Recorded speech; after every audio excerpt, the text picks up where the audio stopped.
Hello, welcome to the fourth module of Communication 40-101, Communication Research Methods. In this module, we'll be talking about research questions, hypotheses, and research ethics.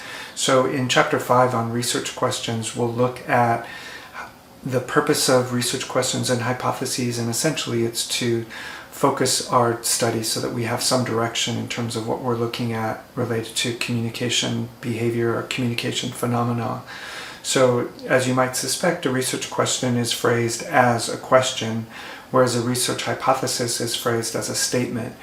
And usually the difference is we'll propose a hypothesis in a study if we have more information about a particular concept.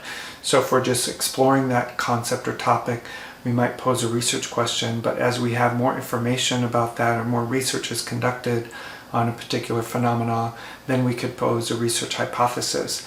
So for every research hypothesis, there's a corresponding null hypothesis. So whereas the research hypothesis proposes that there's a relationship or difference between variables, the null hypothesis says that there's no difference.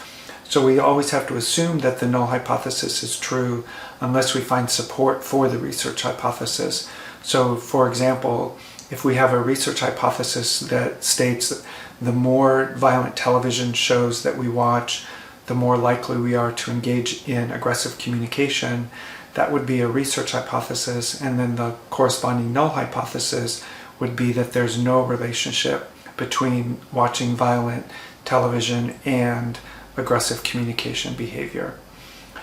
So then the next chapter in this module is Chapter 6 on research ethics, and so in this chapter we're really focused on what are the ethical choices that should be made in a study to ensure that we're treating participants, human participants, in an ethical way. So how are we making sure that they're freely choosing to be a part of the study, and how are we protecting their privacy if they choose to engage in the study? So are we ensuring their confidentiality or anonymity in a particular study?